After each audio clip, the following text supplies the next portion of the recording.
Welcome back to another UNC Tar Heels basketball podcast here on TarHeelIllustrated.com. And if you are watching us on our fast-growing YouTube channel, we have cruised past the 10,000 mark. That is Tar Heel Illustrated. And make sure you click subscribe on this video if you have not, so we can hit 11,000 pretty fast. Jacob actually thinks we can hit 11,000 before the national championship game next week. So if you have not subscribed, subscribe right now. Get us to 11,000 so Jacob will be the happiest guy at THI.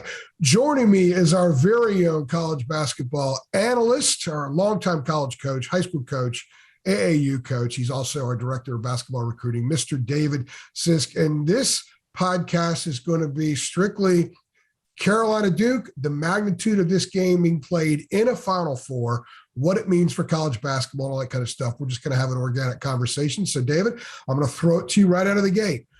How big is this? And just for clarification, people need to know David doesn't live in the ACC footprint. He doesn't live too far from it, but he doesn't live in the ACC footprint. He has a national perspective about college basketball. So, and he knows coaches in every major conference, so he's very well connected to the whole national landscape. So with that out of the way, David, how big a deal is Carolina Duke playing in a Final Four as opposed to huge regular season games? Oh, it's the biggest. And you hope the game lives up to the hype of the matchup.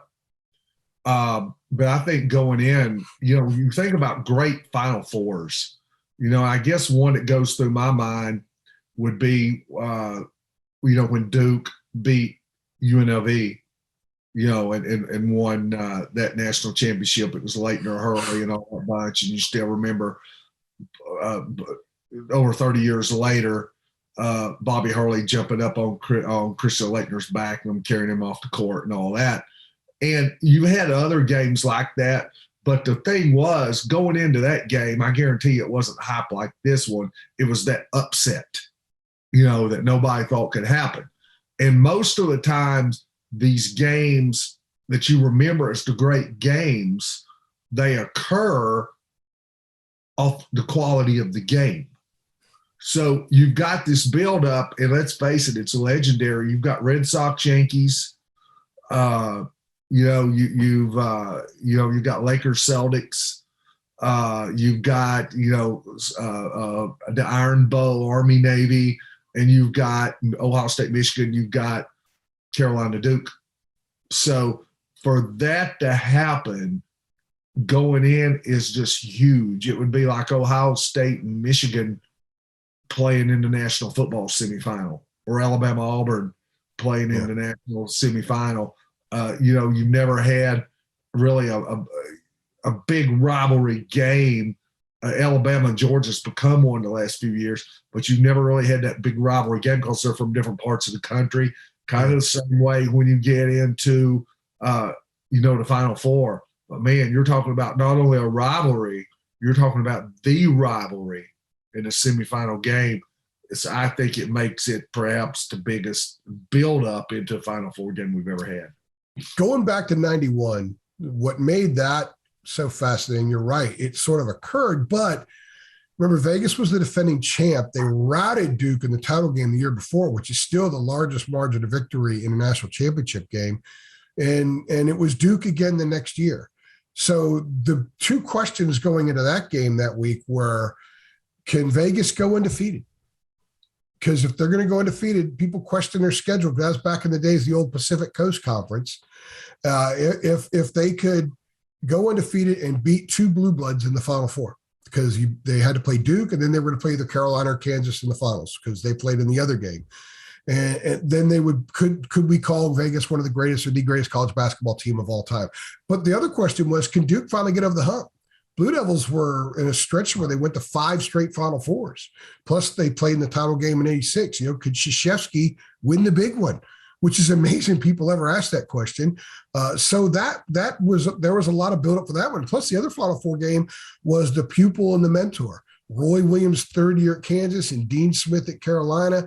And the pupil ended up beating the mentor that day. So there was a lot in that Final Four. This one's huge too. It's a shame that there's the injury with Villanova. Otherwise, I think Villanova would go into this thing with as much a chance as winning the title as the other three. But Carolina Duke stand out because there's just the roots are so deep there, and they have played in so many huge games. And I have been in Coach Krzyzewski press conferences so many times when he's asked about the rivalry, he's asked about those teams being so good in the postseason, how they lift each other up. And he said, look, and I've heard him say this a dozen times in person at least, one of the reasons that Duke and North Carolina are so successful in the NCAA tournament is because by the time they get there, they've already played 2 Final Four games in the regular season, because the intensity on the floor and the meaning is similar to being like in a Final Four. And now, after all these years, when people would look at the brackets and say, boy, could they meet? Is it possible that they meet? And there were a lot of times you think that they should, because they were 2 of the best teams in college basketball. Now they're finally doing it. And they're doing it with Carolina as an 8 seed, which, by the way, push that 8 away. They're playing like a 1 or a 2 seed right now. And they're doing it in Coach K's last year. And on top of that, 3 weeks ago, Carolina went there and spoiled that party, and there was the handshake stuff at the end. I think that this rivalry now is percolating at a level it has maybe never before because of this stage. And I think by the time we get to Saturday, this is going to be one of the biggest deals in sports in this country in quite a while, and has a chance at being, certainly in the post-Magic versus Bird 79 title game era, the highest rated college basketball game we've had in 40 years. Yeah, and I'm really interested to see the build-up through the week. Yeah. Because on Monday, you're kind of taking your breath. I did notice, earlier today, I flipped television and Colin Cowherd's talking about college basketball. Colin Cowherd never talks about college basketball. Yeah. Jim Rome's talking about college basketball. He never talks about college basketball. Skip Bayless, Shannon Sharp, the guys that never cover it, never, and so that's a story. But as it goes, I guess today's kind of like the first minute of when North Carolina and Baylor went in overtime. Everybody's trying to catch their breath, and then they'll settle down and play. So I think by about the middle of this week, let that, when the media all gets to New Orleans, and you'll be there. And by the way, you've had your face on TV more than Will Smith and Chris Rock here, the last couple of days. Every time I look up and see Hubert Davis, I see you sitting behind him. So I've heard from a ton of people about that. My wife was doing screenshots and putting them all over Facebook. And I'm like, geez, no wonder the ratings weren't so high for those games. Yeah, but the female demographic was high. But yeah, that's true. There's my dog. But your dog was excited to see me on TV, right? Yeah. We started talking about you on television. But I think, like I said, I'm just interested to see the build up here the next few days, and just to see how crazy it gets, because I can't imagine, the media will have every chance, and television and all that, they're all about the build up, because let's face it, it's going to drive revenue, and that's what it's all about. And, you're talking about the goose laid a golden egg here. So they're going to fatten that thing up as much as they can fatten it up. And, it may be a deal where the biggest North Carolina and Duke fans are saying, man, I've heard enough about this for Saturday. Let's just play it. Tired of hearing about it. I actually think that will happen. It gets to that. I hope it gets to there's such a build up that you're tired of hearing of it. I hope that's what happens. I was driving back from Philly today, and I was listening to a lot of that stuff. And by the time I hit before I hit the North Carolina state line, I just went to Siri and said, play The Cure. And I listened to The Cure for an hour, and I just had to get away from it myself as well. So now, because a lot of people talking about don't know that much about it, but people will. And the thing I think that makes it very fascinating, above and beyond the basketball element of it and the laundry element of it, Duke, North Carolina, which every time I see it in person, it gives me goosebumps because I adore the history of this sport. But there are some real storylines, the kind of storylines that bring in the casual sports fan and maybe his companion that doesn't really care because it's this old guy's last game, or it's the last go around. It's either his last game or his next to last game. And that's the pesky rival down the road that's kind of in a transformation process right now, getting a 1-year start on what Duke's going to go through next year. And this first year coach who people question whether he was the right guy all along, suddenly takes a team in there that beats him, spoils his party. There's the handshake element, and it's the beginning of a new era for Carolina. And a lot of the uncertainty about Hubert Davis is suddenly out the window, and Carolina fans are really confident. You know what? We can beat those guys. We're playing with house money. All the pressure is going to be on them. And then there's the other storyline about Duke and how those kids are going to handle that stuff. Coach K said last week that he thought that by him having the 1 year farewell tour, so to speak, put a lot of pressure on the kids. It was sort of unfair. What they're going to experience this week is far different. And I'll tell you one reason why, David. The week of the Carolina Duke game in Durham, they could insulate, or they could keep the kids away from the media. They had one little media availability, and that was it. With Carolina, we got Armando Bacot. That was it. So they could control that during the week. But at the NCAA tournament, you're mandated as being in that tournament. You have to do certain media obligations. So those kids are going to be at the dais on Thursday. Those kids are going to be at the dais and in breakout rooms on Friday. They're not going to be able to avoid it. They're not going to be able to escape it. Duke cannot control that this week like they were able to the week of the game in Durham. And I think one of the storylines is going to be the people who know Duke intimately, the Steve Weissmans of the world who cover them. How do they read the team? Do they read the kids as getting tired? Do they hear so much of it that they're so sick of it they just explode out of the gate? Or do they hear so much of it that they get wound tight? I think from an analytical standpoint, that to me is the bigger storyline than how Carolina plays. But all the storylines, the human interest stuff in here is just off the charts, David. Yeah, and like you say, we'll just hear more of it as the week goes. I love all the rivalry stuff anyway.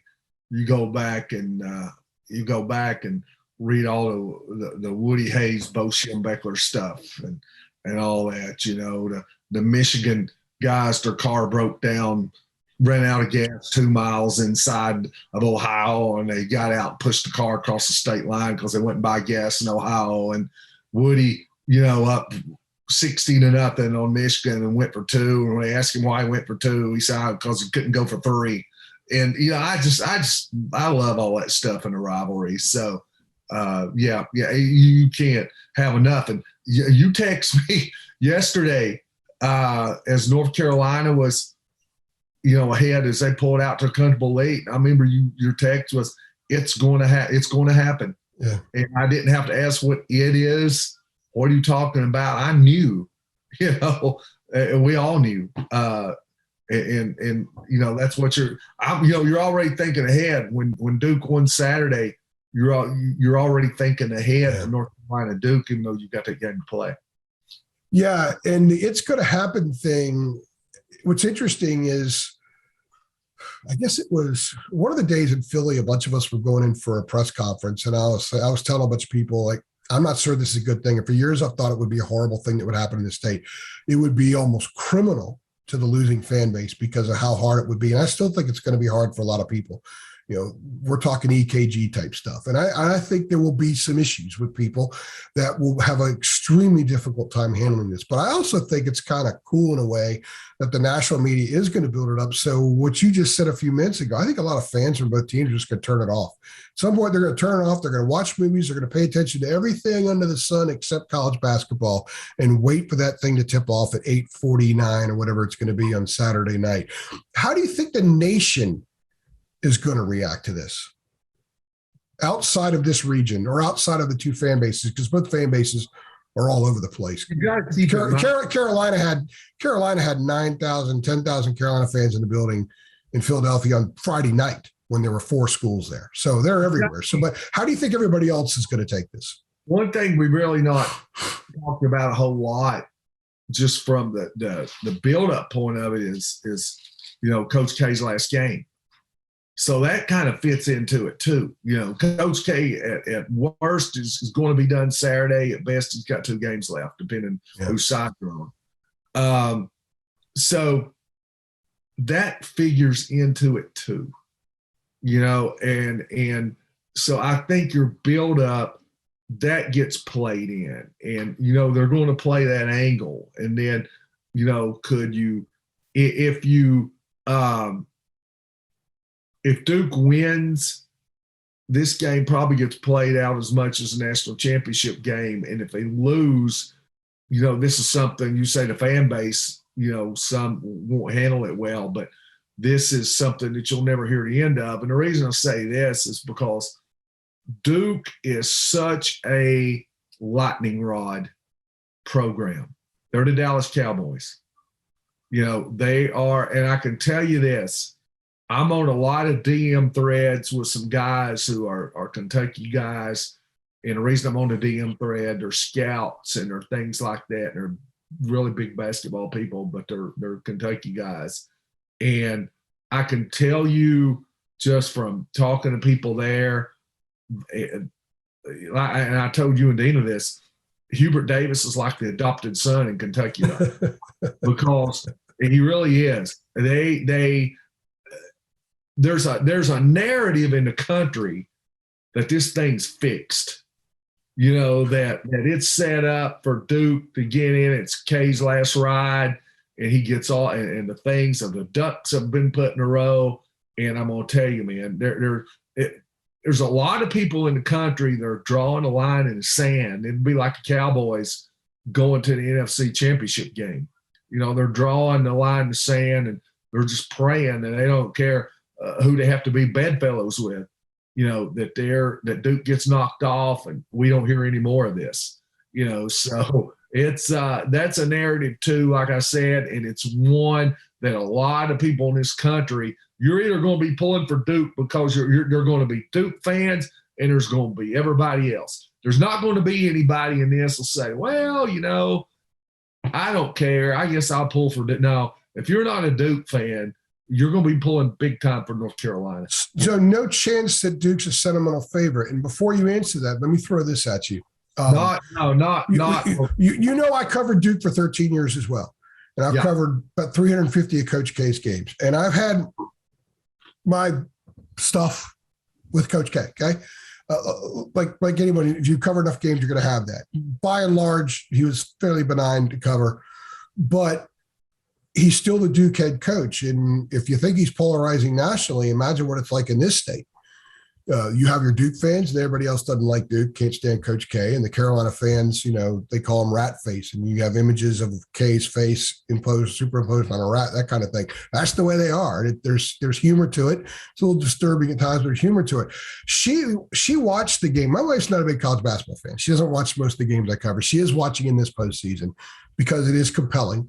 And she knows that she thinks it's pretty neat that I'm covering all these big games, which I've done before. So she always watches in March. When Carolina went to Duke at the end of the regular season, she continued to watch the postgame stuff.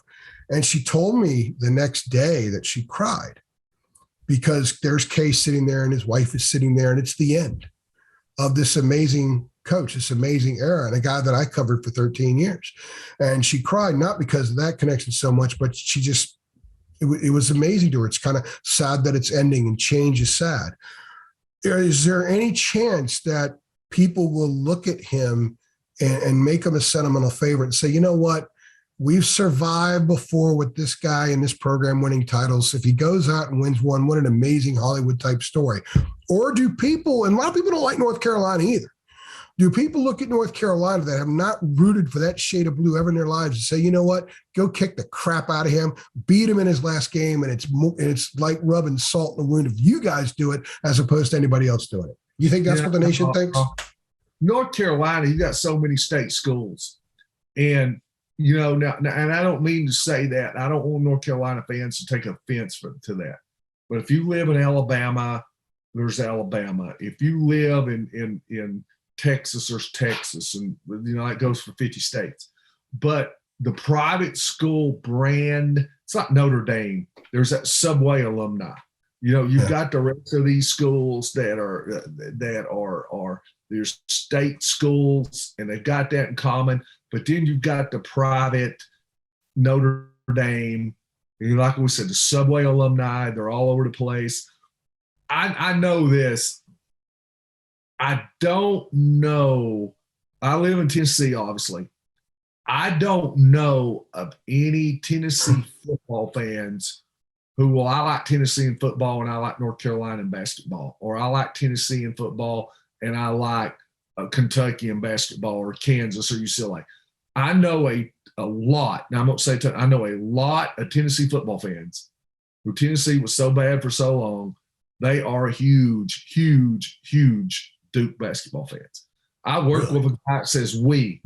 Well, you think we'll win? I said, hold on, I'm confused. Are you talking about Tennessee football or Duke basketball? I'm confused. Which we are we talking about? So in this state, that's East Carolina football and North Carolina basketball. Yeah. East Carolina's like that. But I know so many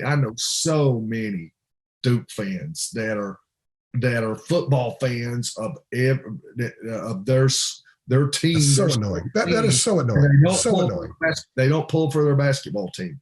So, so Duke has that, and I think you see that, people like that too, and you're saying, man, I just want to see you guys go down. And and there's so much of that. But like I said, I think unless you are a diehard, dyed-in-the-wool Duke fan, it's not going to be, I like Iowa State, but I believe I'll pull for Duke. There's not going to be any of that. I think it's going to be Duke against the world, the way it always is. And it's amazing to think that North Carolina could actually be in that role. And I think Carolina was kind of in that role 3 weeks ago too. So I agree with you on that. College basketball. The first time Roger Clemens retired, they played the Marlins. The first and 14 times he retired. And we all thought that was it. Never played the Marlins in the World Series. I remember he pitched and he got the standing ovation going off. He come back and there were both teams lined up. He's tipping his hat and all that stuff. But if you weren't a Yankees fan, it was everybody else was pulling for the Marlins. It'd be the same way here. College basketball ratings have been down. A lot of sports ratings have been down in general, but college basketball, I think, is in a period where it needs better identification. And I do think that Mac Brown likes to talk about college football needs a czar, sort of, somebody at the top. I think college basketball needs that as well, especially with how things are changing right now. So the guys aren't sticking around as long enough as they used to. And that used to be one of the great draws of college basketball. You knew Mark Price was going to be at Georgia Tech for 4 years. And there's a period in time of your life where that symbolizes that period, that represents that. So many guys like him. Now it's not always like that because dudes are gone in a year. Zion Williamson was on Duke's campus for 8 months, basically. So college basketball needs something. How much do you think college basketball right now at this stage needs this game? I think they needed St. Peter's, but they didn't need St. Peter's to go on to New Orleans. I think what college basketball needed was the run they made, the kind of that they beat a blue blood, and then a blue blood beat them, setting up this mother of all games. How important is the fact that these two are finally playing on this stage? How important is it to the sport of college basketball? I think it got the best of both worlds because if it goes chalk in the first weekend, it's a disappointment. I got another friend that I work with, and he loves to go to Las Vegas for opening weekend. He said it's the greatest thing you'll ever do. It's just going there and seeing the reaction all those games. And he said when you've got thousands of people in a casino and they're betting on games, and you see these monumental upsets. You see a St. Peter's beat a Kentucky. He said the reactions just often just all through the roof. So you got that. You've got your upsets. You've got the best of both worlds. But a lot of times when it happens, then you get on down to your Sweet 16, your Elite 8, and you get these lopsided matchups, and then you get a Final Four that's not very attractive. You got both this year. You got your upsets. You've got all your sentimental favorites. And then, man, you've got a blue blood Final Four. I mean, you think about it. North Carolina, Duke, Villanova, Kansas. I mean, it's huge. I think name recognition-wise, it want to be one of the biggest Final Fours they've had in a long time. Not only Duke, North Carolina, but on that other side too. Yeah. So I think they got that. And I think no matter what happens, I think with the narrative, if you're CBS, they probably won't coach. I mean, let's face it, they would want Coach K in the championship game. Yeah. Go out for that. But I think even if it doesn't, it's not like everybody's going to be disappointed. Man, you believe we got Duke or we got North Carolina and Kansas in the national championship game. How bad's that? You're not going to get any of that. So I think, I think they hit the lottery in all this. But is it important that there is a matchup in college basketball that the sports fan in general can identify with? They're like, oh yeah, I know about that. That's amazing. Oh, they played that incredible game. That you can mention college basketball to someone who kind of checks in every once in a while, but they know about Carolina Duke. And maybe they haven't heard as much about Carolina Duke in recent years because the Tar Heel, Duke was 12-12 last year, and Carolina wasn't very good. The year before, Carolina was 14-19. They had that epic game in Chapel Hill, but not everybody watched it because there was no build up to it. It was the rivalry itself that propped that game up and nothing else. This is completely different. So does this help the sport that it gives them something that the average person will be able to at least know exists? I think it helps the sport just in as far as TV ratings, revenue, things like that. I don't know if it helps the sport in the long run. I don't know that the 2022-23 season is going to be any better because Duke, North Carolina played the semifinal game. But you don't want – they kind of gauge interest on the ratings. And, I mean, you don't want that to bottom out. So I think you're going to have huge ratings for a game. Here's why I think it does. It's great for the sport, but it throws more fuel on the fire simply because of bragging rights on the North Carolina Duke rivalry. Because you can sit back and say, because you think about it, when they do a 30-30 documentary on North Carolina Duke, what are they going to say? They played in the 2022 Final Four, and 850 million people in the United States watched it. I think it adds to the lore. It's like Richard Nixon going to see Texas and Arkansas play. And naming a national champion afterward too. Yeah. So I think it's President Obama, when he was at Duke, when Zion blew the shoe out, were they playing North Carolina when he blew the shoe out? No, it was in Cameron. Okay. I knew it was in Cameron, but were they playing North Carolina? They were playing Carolina. Yeah, he's been guarded by Luke May. I was at that game, and I looked over to Obama, and the look on his face when that happened was priceless. So you've got, that's just something else you add to it. President Obama went to a game, and like I said, Donald Trump went to one back in 2005 before he was political. So it was interesting. The media was thrilled to see him there. I think he and Melania had just gotten married. It's amazing the people that go to those games. What does this do for the ACC? The league hasn't been its usual self for a while. And I kind of chuckled at the people who've been saying, well, so much for the ACC being down 3 of the final 8. The league stunk this year. Yeah. Having a run for 2 weeks doesn't change what happened for 3.5 months. The league sucked. Now, some teams got better. Some teams got better, and they're playing their best basketball now. Miami got a lot better. They had a nice run. I guess they were fortunate they played an 11 seed in the Sweet 16. Carolina certainly found itself. Duke is playing probably its best basketball of the year right now as well. But the league doesn't have the same aura that it did 10 years ago, 15 years ago, certainly not in the 80s and 90s. So how much does this game, this matchup, all the attention on the greatest rivalry maybe in American sports for a lot of people exists 8 miles apart in this conference, in the heart of this conference? How much does this help the ACC? It helps North Carolina and Duke.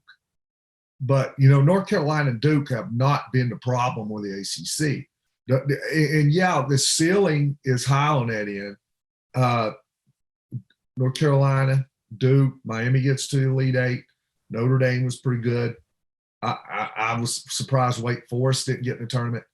But outside of that, I know Virginia Tech was pedestrian, in my opinion. And they win the tournament. The floor was so low. And we've said this, Florida State, injuries, I understand. But North Carolina State, Boston College, Georgia Tech, Pitt, terrible teams. Those teams are as bad as I've ever seen them. Yeah. And I there were a couple of teams that competed for having the worst Power 5 teams I've ever seen. So, and I'm not saying that in jest. I'm totally serious. Yeah. I think there were 5 teams in the ACC this year that in a normal year would have finished dead last. Louisville. Oh, terrible. So, yes. And that's part of the problem, too, by the way. Louisville needs to become Louisville again. Syracuse needs to become Syracuse again. They have got to get that up. And I think, too, you've got a problem in the ACC overall with some of these places where the whole athletic department's not branded. It's just there's no energy at all within the athletic programs that they're just not. They're not Georgia visible. Tech. Georgia Tech. They're not visible across the country. They're not even visible in their own states. They have no influence. And all you have to do is look at the recruiting rankings and then look at players. Florida State recruits well. North Carolina recruits well. Duke recruits well. But you see so many of these other teams, even teams that you would consider being pretty good programs, they just don't get big recruiting classes. Yeah. So there's got to be an emphasis. I think when coaches get fired, not going getting an assistant coach from somewhere else or some guy out of a low major. You see a lot of these other leagues, they're hitting home runs. They go out and hire a coach. They're hiring a big name. They're going. Yes, they're getting them from somewhere else. And I mean, you're just going to have to. You're an athletic program. You're going to have to spend money. The booster's going to have to ante up. So I think it's up to them to take the steps. I think taking the steps necessarily off the floor are going to be bigger for the ACC than what happens at North Carolina and Duke. I think that's apples and oranges. I agree, and I think the only way the on-floor stuff gets fixed is off the line. I think Jim Phillips recognizes this too, and I think people should have a lot more confidence in Jim Phillips now than they did maybe last summer. And I'll leave it at that. We'll have more conversations about that stuff when we get into the offseason. I think it's going to be big. They have got to find some way to market the ACC network better. Because the Big Ten, they just finally got it into a lot more households. They couldn't get it into some of the Big Ten network and the ACC. I know the SEC, about a year or two before they started the SEC network, there were the Destin meetings, which are pretty famous now, where the commissioner of the SEC comes in and gets the athletic directors and coaches, say, look, your product's been garbage, and you've got to go out and you're going to have to invest in your programs. We're making $1 billion investment, and every game that's played in this league is going to be on national television. It's the same with the Big Ten network. You can go watch just about every team play. If it's not on ESPN, it's going to be through the week on the Big Ten network. The ACC network's got, like I said, and maybe getting in more homes is going to help.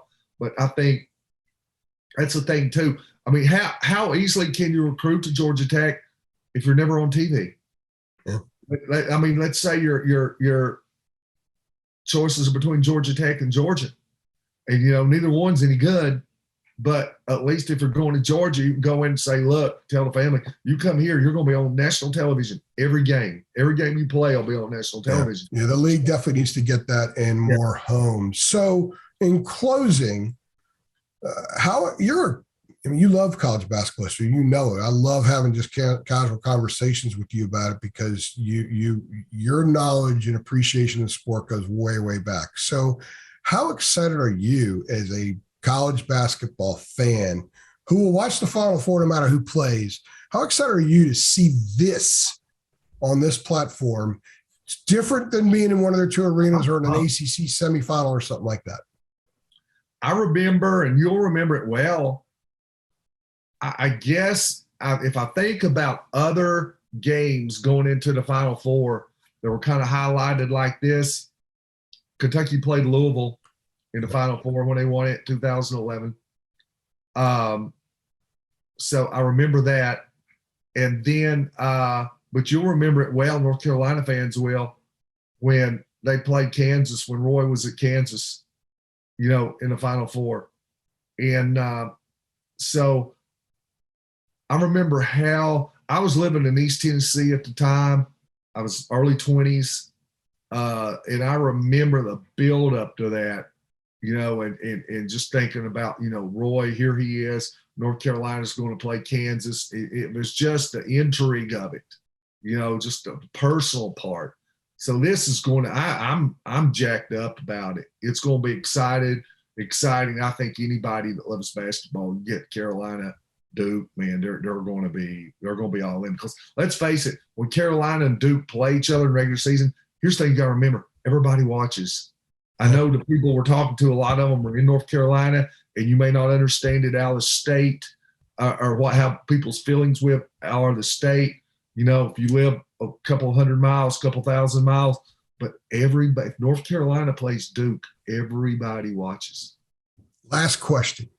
And by the way, Roy against Kansas in 08 was an amazing build-up too, and I think that hurt the Tar Heels a little bit. They weren't very good out of the gate in that game. Last question. The national championship game last year between Baylor and Gonzaga had 18 million viewers. How many people watched this game Saturday? I don't know. Well, it's on TV. And by the way, it's on TBS. It's on TBS, not CBS. How many watched the Bird Magic game? It was the highest rated of all time. I don't have that number off the top of my head, but I don't know what that number would have been. Yeah, but also it has to be relative to the time too. That's also 40, but I understand 3 years ago. Still the biggest one. So if we say 18 million watched Gonzaga Baylor last year, and Baylor had no sex appeal at all. Gonzaga has some. This game, and it's on TBS, not CBS, which, because they had to get some help buying the contract and spread the games around, we get stuck with TBS every once in a while having the Final Four of the title game. So if 18 million watch Gonzaga and Baylor, I'm thinking they're going to be in the 23 to 25 million range, maybe higher. I'm sort of lowballing a little bit. I think 25 million for a national semifinal will be pretty good. I think, hold on, I'm Googling right now. All right. The all-time record. So the Michigan State, Indiana State, 1979, had a 24.1 rating and 35.1 million viewers. Wow. So 35. This is going to be, what's weird? I'm telling my age. I remember I was a kid, and my grandma was in a nursing home. It was that weekend, and Arkansas played Indiana State in the semifinals. And Sidney Moncrief. Of course, they had Sidney Moncrief, yeah, Brewer, and all those guys. Yeah. And I remember my grandmother didn't have a television there. Mom drugged me up there and made me go right when the game was always on Saturday afternoon on NBC. So she drags me up there, and I can't watch it. And I ended up slipping off in this other lady's room, this older lady, she would be 90 years old. And I just went in, I'm a little kid, and I go in and say, hey, can I watch the game? And I remember watching on a little black and white TV about like that, So, but those were incredible, memories of back then. I would have to think it close. I think you get over 30 million viewers for it. I really do. There's a Cinderella in that Final Four too. Penn made that, and that was Ray Meyer's only Final Four at DePaul as well that year. 30 million, yeah, I think possible. I don't. There's going to be so many amazing things about this game, and someone's going to write articles. Maybe we will, about how many viewers, and it'll be interesting. They'll trace the viewership based on how the game goes. If it's a route, obviously we'll go down. If this thing is back and forth, and if it's crazy like so many Carolina Duke games are, if they have the typical drama that we usually see when Jay Bilas says it always delivers, if it does that on this stage, their peak viewership is going to be well over 30 million people. It's going to be well over that. I mean, if you get down there with 5 minutes left, they know every second how many more viewers are watching, how many are not. If you get down late Saturday night and you've got 5 minutes left and are tied, it's going to go through the roof. Yeah. Well, I'm looking forward to being there. I'm looking forward to seeing history. I'm so blessed to do this, and we're so blessed to have you a part of THI, David. You're fantastic. I love talking about this stuff with you. Thank you for investing so much time this week into our pods and everything else. And if you guys have not read David's film studies in advance of an opponent and film reviews after Carolina plays an opponent, you're really missing out, because it is big time, high level stuff. It's just $8.33 a month for a 1-year subscription. You have access to absolutely everything. It's also basketball recruiting. David's big time on top of the Gigi Jackson situation. You've also got football recruiting. Dean is totally on top of, and so many other things. Yeah. The transfer portal's getting ready. You've got over 850 names in it right now Already. Yeah. Well, we're on that too. Look, I've been in this job. I've been the publisher of Tar Heels Illustrated it'll be 8 years in July. And I'm not kidding you. I've only taken 22 days off. I've worked all the rest of those days. There's no such thing as weekends in this job. You're working. Every day is the same. Dina works her butt off. David works his butt off. Jacob works his butt off. Our staff is always on top of stuff. It's just $8.33 a month. And we remember, in the off season, we load 3 new content items every day. We are on top of it. So make sure you go check us out. Right now is a great time because it's Carolina Duke week. It'll be Carolina Duke in April, which is just fascinating. So, David, great stuff, man. Thank you. One more question. Yeah. Let's say North Carolina beats Duke, and you're going to have a monster championship game. Either way, how long does it take the fans, not the team, the fans in the state of North Carolina to get over that Duke game and focus on Monday night? Or would they? It'll be quick, especially if it's Kansas, because if there is a nemesis to North Carolina, it's Kansas. So you think they'll get up Sunday morning and they'll be thinking? No, they'll celebrate, but they'll get up Monday morning. If it's Kansas, they're going to want to beat Kansas. 2008, 40-12. Roy wearing the sticker 2 nights later. I saw him and I wrote a story about that. And by the way, if Carolina does beat Duke and Kansas wins, someone's got to put a Carolina sticker on Roy for him to wear Monday night, because he will be there. Also, 2012, Carolina lost to Kansas in the regional final. That was 2 games after Kendall Marshall got hurt. A lot of pain for Carolina fans. Then they got beat by Kansas a couple of years later in the tournament, and I believe that game was in Kansas City in the second round. So they've lost their last 3 games against Kansas in the NCAA tournament. And there was that whole Roy fiasco factor and everything else. So there's a lot of heat for Carolina fans for Kansas. And by the way, when they played Villanova in the national championship game in 2016, Chris Jenkins' buzzer beater beat them in a national title game. So Carolina fans will have plenty to get juiced up over, but especially if it's Kansas. Yeah, I'm telling you right now, to go from where that team was, if they could beat Duke and end K's career in a Final Four and then beat Bill Self in Kansas in a title game, I don't think you could write a better, more fulfilling script for North Carolina fans than something like that. Because how much of it in Coach K, not Coach K, Roy Williams rather, his career at Kansas compared so much to Bill Self's. How much of it do you think in there with him? He says, man, I want North Carolina to win it, but I especially don't want Bill Self to get another one. Do you think he has any of that in him? You put me on a tough spot with that. What am I supposed to say on that one, right? Or what do I know to say? I think there are a lot of people in the sport. Look, David, you know a lot. You know more people probably than I do in the sport.